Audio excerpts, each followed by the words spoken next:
انشاءاللہ آج میں آپ لوگوں کو ایک بہت خوبصورت سورت کے بارے میں بتانے والی ہوں جو بہت چھوٹی سی ہے لیکن اس کے جو فضائل ہیں وہ بہت بڑے ہیں. تو میرے ساتھ ویڈیو میں بنے رہیے گا. انشاءاللہ میں ورک کے بعد آپ لوگوں کو اس سورت کے بارے میں، اس کے خوبصورت سے فضائل کے بارے میں ضرور بتاؤں گی. السلام علیکم ورحمۃ اللہ وبرکاتہ. کیسے ہیں آپ سب؟ امید ہے کہ آپ سب خیریت سے ہوں گے اور الحمدللہ میں بھی بالکل ٹھیک ہوں. تو کیسے ہیں آپ لوگ؟ امید ہے کہ آپ سب لوگ خیریت سے ہوں گے. اور آپ لوگ کو پتہ ہی ہے کہ میرا قرآن کریم کا، قرآن پاک کا میرا چینل ہے اور بیسک سے قرآن پاک پڑھانا میں سکھاتی ہوں. اور ماشاءاللہ سے کافی سارا ورک ہمارا کمپلیٹ ہو چکا ہے. تو میں آپ لوگوں کو بالکل اس طرح سے لے کر چلتی ہوں جیسا کہ میں اپنے چھوٹے اسٹوڈنٹ کو لے کر چلتی ہوں، اپنے اسٹوڈنٹس کو لے کر چلتی ہوں. سیم اسی طریقے سے میں آپ لوگوں کو ورک دیتی ہوں، سبق دیتی ہوں، تاکہ روز بھی اگر آپ لوگ ایک ویڈیو کو فالو کرتے ہیں تو بہت آسانی سے اور بہت جلدی آپ اپنا سبق جو ہے وہ کور کر لیں گے. ٹھیک ہے، تو میرے چینل پہ آنے والوں سے گزارش ہے کہ میرے چینل کو سبسکرائب کریں، میری ویڈیوز کو لائک کریں، بیل آئکن پریس کریں تاکہ ہر نئی ویڈیو اپڈیٹ آپ لوگ تک پہنچ سکے. انشاءاللہ آج میں آپ لوگوں کو ایک بہت خوبصورت سورت کے بارے میں بتانے والی ہوں جو بہت چھوٹی سی ہے لیکن اس کے جو فضائل ہیں وہ بہت بڑے ہیں. تو میرے ساتھ ویڈیو میں بنے رہیے گا. انشاءاللہ میں ورک کے بعد آپ لوگوں کو اس سورت کے بارے میں، اس کے خوبصورت سے فضائل کے بارے میں ضرور بتاؤں گی. تو بڑھتے ہیں ہم اپنے سبق کی طرف. تو ماشاءاللہ سے تختی نمبر 1 ہماری تجوید کے ساتھ پوری مکمل ہو چکی ہے. ٹھیک ہے، اس میں آنے والے جو حروف مستعلیہ ہیں، پر پڑھنے والے حروف، نرمی سے پڑھنے والے، سختی سے پڑھنے والے، جو بھی اس میں حروف ہیں وہ سب میں نے کروا دیے ہیں. اور میں نے یہ آپ لوگوں کے لیے ہی کاپی بنائی ہے. انشاءاللہ لاسٹ میں اس کا بھی وزٹ میں آپ لوگوں کو کروا دوں گی. تو آپ لوگ بآسانی اس کا اسکرین شاٹ بھی لے سکتے ہیں اور اپنے پاس کاپی بنا لے تو یہ تو بہت ہی اچھی بات ہے. ٹھیک ہے، کبھی بھی آپ لوگ خود بھی پڑھ سکتے ہیں اور دوسروں کو بھی پڑھا سکتے ہیں. تو تختی نمبر 2 بھی ہماری بالکل مکمل ہو چکی ہے تجوید کے ساتھ. تختی نمبر 3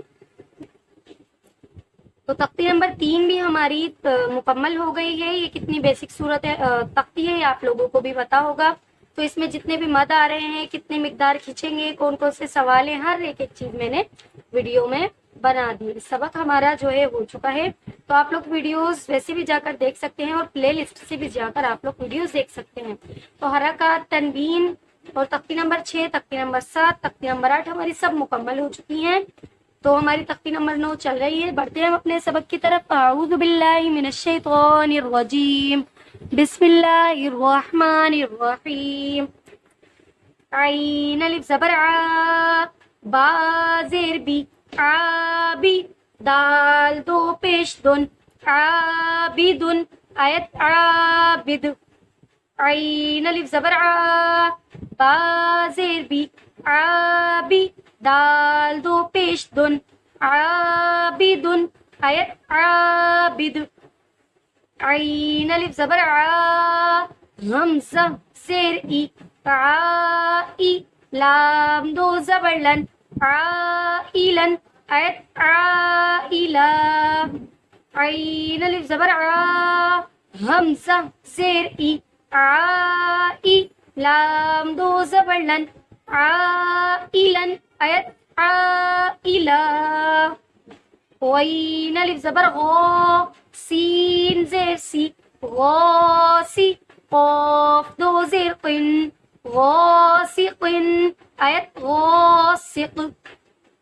غین الف زبر غا، سین زیر سی، غاسی، قاف دو زیر قن، غاسقن، آیت غاسق. نون الف زبر نا، صاد زیر سوی، ناصوی، را دو زیر رن، ناصورن، آیت ناصور. نون الف زبر نا، صاد زیر سوی، ناصوی، را دو زیر رن، ناصورن، آیت ناصور. واو الف زبر وا، لام زیر لی، والی، دال دو زیر دن، والدن، آیت والد. واو الف زبر وا، لام زیر لی والی، دال دو زیر دن والدن، آیت والد. ٹھیک ہے، اب میں اس کی جو ہے تجوید وہ میں مخارج آپ لوگ کو سمجھاتی ہوں. تو ٹھیک ہے، عین کی آواز واضح ہونی چاہیے، اور عین الف زبر حرف مدہ کا حرف ایک الف کے برابر کھینچے گا. با زیر بھی حرکات جلدی پڑھیں گے. اور دن، ٹھیک ہے، دن یہاں پر ہو رہا ہے اظہار، تنوین کے بعد حرف ہلکی کا عین آ رہا ہے، اس لیے اظہار ہوگا. اظہار کا کیا مطلب ہے؟ غنہ نہیں کرنا. ویسے تو یہ سب میں آپ لوگوں کو پہلے سمجھا چکی ہوں، لیکن میری ویڈیوز کو کوئی پہلی بار دیکھ رہا ہوگا، اس لیے میں یہاں پر پھر سے بھی سمجھا دیتی ہوں. عابدن، آیت عابد، دال قلقلہ کا حرف ہے. آیت کے بعد دال جب ساکن ہو جائے گا تو یہاں ہم قلقلہ کریں گے. ٹھیک ہے، تو عین الف زبر پہ مد واجب ہو رہا ہے. ٹھیک ہے، مد واجب کی ڈیفینیشن ہے حرف مدہ کے بعد حمزہ اسی کلمے میں آ رہا ہے، اسی لیے یہاں مد واجب ہوگا، اور مد واجب کو 4 الف کے برابر کھینچ کر پڑھتے ہیں. ٹھیک ہے، اور لام دو زبر لن، یہاں پر بھی اظہار ہو رہا ہے کیونکہ تنوین کے بعد حرف ہلکی کا غین آ رہا ہے. اظہار کی ڈیفینیشن میں نے یہاں بتا دی ہے. ٹھیک ہے، اور ادھر بھی مد ہو رہا ہے. یہاں تو ایک مد واجب ہو ہی رہا ہے، لیکن لاسٹ میں بھی مد ہو رہا ہے. اس مد کا نام ہے مد عوض. ٹھیک ہے، مد عوض ہو رہا ہے. مد عوض کی ڈیفینیشن ہے 2 زبر کی تنوین کو حرف مدہ میں بدلنا. لام دو زبر لن پڑھ رہے ہیں ہم. ٹھیک ہے، 2 زبر کی تنوین ہے. آیت عید لا، لام الف زبر لا حرف مدہ کا حرف ہے. ٹھیک ہے، تو اس کی ڈیفینیشن ہے 2 زبر کی تنوین کو حرف مدہ میں بدل دیں گے تو وہاں مد عوض ہوگا، اور مد عوض کو 1 الف کے برابر کھینچ کر پڑھتے ہیں.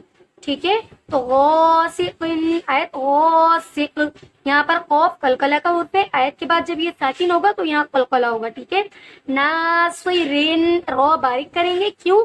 کیونکہ رو کے نیچے کی حرکت ہے. میں نے آپ لوگوں کو سمجھایا ہے کہ رو کے جب اوپر کی حرکت ہوگی مطلب کہ زبر اور پیش، مطلب 2 زبر اور 2 تنوین. ٹھیک ہے نا، اوپر کی جو بھی حرکت ہوگی، کھڑی حرکات ہو کچھ بھی ہو، تو رو کو باریک پڑھیں گے. اور رو کی اگر نیچے کی حرکت ہوگی تو وہ بھلے کھڑی زیر ہو یا زیر ہو یا 2 زیر ہو، تو ہمیں رو کو باریک ہی پڑھنا ہے. ٹھیک ہے، والدن، آیت بھی ادھر جو ہے ناصر کریں گے ہم. صر، صر، صاد کو پر کرنے کے بعد صاد حرف مستعلیہ کا حرف ہے صر، صر. ٹھیک ہے، تو بڑھتے ہیں آگے. والدن، دن 2 زبر کی تنوین کے بعد حرف ہلکی کا حمزہ آ رہا ہے، اسی لیے یہاں پر اظہار کریں گے. والدن، آیت والد، آیت کے بعد دال ساکن ہو جائے گا تو دال قلقلہ کا حرف ہے، یہاں ہم قلقلہ کر دیں گے. ٹھیک ہے، ویسے تو میں بھرپور کوشش کرتی ہوں کہ آپ لوگوں کو اپنی جانب سے اچھی طریقے سے میں سمجھاؤں، لیکن پھر بھی اگر آپ لوگوں کو کچھ نہ سمجھ آئے تو مجھ سے کامنٹ سیکشن میں آپ لوگ پوچھ سکتے ہیں. انشاءاللہ العزیز آپ لوگوں کو ضرور جواب ملے گا. تو ماشاءاللہ سے ہم نماز کی طرف بڑھتے ہیں. تو 3 کلمے ہمارے ترجمے کے ساتھ مکمل ہو گئے ہیں، اور نیت کرنے کا میں نے نماز میں طریقہ بتایا ہے. تکبیر سے لے کر اور سلام تک میں نے اچھی طریقے سے تجوید اور ترجمے کے ساتھ پڑھا دیا ہے. آپ لوگ ویڈیوز بھی جا کر دیکھ سکتے ہیں. وضو کرنے کا مکمل طریقہ بھی بتایا ہے، اور میں نے 5 جو ہماری رکعتیں ہیں 5 نمازوں کی وہ بھی میں نے بتا دی ہیں. لاسٹ میں کاپی میں بھی آپ لوگ کو انشاءاللہ میں بتا دوں گی. تو ابھی جو ہمارا چل رہا ہے وہ 40 مسنون دعائیں چل رہی ہیں. ٹھیک ہے، جس میں کافی ساری ہماری ہو گئی ہیں. صبح کی دعا، سورج نکلنے کی، میں جو بھی کرواتی ہوں نماز کا ورک وہ ترجمے کے ساتھ کرواتی ہوں. ٹھیک ہے، صبح کی دعا، سورج نکلنے کی دعا، شام کی دعا، صبح اور شام کی خاص دعا، سوتے وقت کی دعا، بیدار ہونے کی، بیدار مطلب سو کر اٹھنے کی دعا، بیت الخلا اندر داخل ہونے کی دعا، بیت الخلا سے باہر آنے کی دعا، یہ سب ہماری مکمل ہو چکی ہیں. بڑھتے ہیں ہم اپنی نئی دعا کی طرف.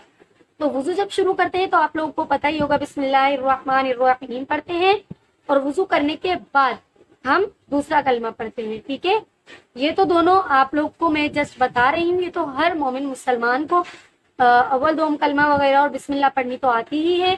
ٹھیک ہے، وضو شروع کریں تو بسم اللہ پڑھ لیا کریں، اور وضو کے بعد دوسرا کلمہ پڑھ لیا کریں. ٹھیک ہے، اب ہم چلتے ہیں نئے ورک کی طرف، نماز کے ورک کی طرف. یہ تو بہت ایزی ہے، اس لیے یہ ورک میں سبق میں شامل نہیں ہے. تو جو ہماری نئے ورک ہے وہ ہے وضو کے بعد کی دعا. وضو کے بعد ہم کلمہ تو پڑھتے ہی پڑھتے ہیں، لیکن وضو کے بعد ایک مخصوص دعا ہے وہ بھی ہم پڑھتے ہیں. ٹھیک ہے، عربی آج میں آپ لوگوں کو اس کی دوں گی. بسم اللہ الرحمن الرحیم. اللہم اجعلنی من التوابین واجعلنی من المتطہرین. دیکھ لیں اللہم اجعلنی من التوابین واجعلنی من المتطہرین. ٹھیک ہے، یہ وضو کے بعد کی دعا ہے. اس کا ترجمہ انشاءاللہ نیکسٹ ورک میں دوں گی. تو اللہم مج ہے، ٹھیک ہے، مج، میم جیم زبر مج. اکثر بچے میرے یہ بھی غلطی کرتے ہیں، اللہم پڑھنے کے بعد اجعلنی پڑھ رہے ہوتے ہیں. ٹھیک ہے، تو یہ بہت ہی خاص غلطی ہے جو میں آپ لوگوں کو واضح طور پہ سمجھا رہی ہوں. جب بچے میرے یہ غلطی کرتے ہیں تو آپ لوگوں سے بھی یہ غلطی ہو سکتی ہے. ٹھیک ہے، تو اللہم مج ہے، مج. اللہم اجعلنی من یہ ہمیں سختی سے ادا کرنا ہے کیونکہ اوپر تشدید ہے. توابین وجعلنی، و اج نہیں ہے. ٹھیک ہے، بچے یہ غلطی کرتے ہیں، و اج نہیں ہے، یہ ہے وج. وجعلنی من المتا، تا کو باریک پڑھیں گے، پھر تو حرف مصالیہ کا حرف ہے اس لیے پر پڑھیں گے. متا طہرین، طہرین. ٹھیک ہے، تو کاپی کا بھی آپ لوگ وزٹ کر لیں، اسکرین شاٹ لے لیں، آپ لوگوں کے لیے بہت آسانی ہوگی. ٹھیک ہے، تو ماشاءاللہ سے حروف مستعلیہ پر پڑھنے والے حروف، نرمی سے پڑھنے والے، سختی سے پڑھنے والے، اور تختی نمبر 3 کی ڈیفینیشن، تختی نمبر 3 میں آنے والا مد. ٹھیک ہے، اور یہ کتنا مقدار کھینچے گا یہ بھی میں نے بتا دیا ہے. اور رکعت فجر کی، ظہر کی، عصر کی، ٹھیک ہے، مغرب کی، عشاء کی. اور تختی نمبر 3 میں جو سوال ہے تو سین میم پر اس کی ڈیفینیشن، اور آیت کی صورت میں گولتا کو ہاں میں بدل دیں گے. یہ بھی سبق آیا تھا تو میں نے اس میں لکھ دیا ہے آپ لوگ کی آسانی کے لیے.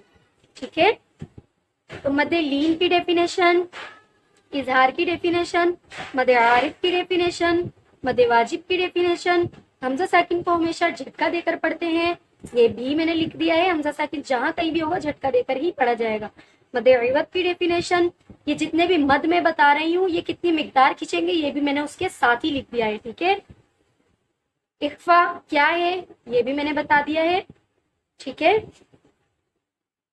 اور سوال جو ہمارا آیا تھا یاؤم الکسرہ وہ بھی میں نے ادھر لکھ دیا ہے. قلقلہ کے 5 حروف بھی میں نے لکھ دیے ہیں. ٹھیک ہے، تو بڑھتے ہیں اس سورت کی طرف. تو جو سورت میں آج آپ لوگوں کو بتانے والی ہوں وہ ہے سورۃ الناس،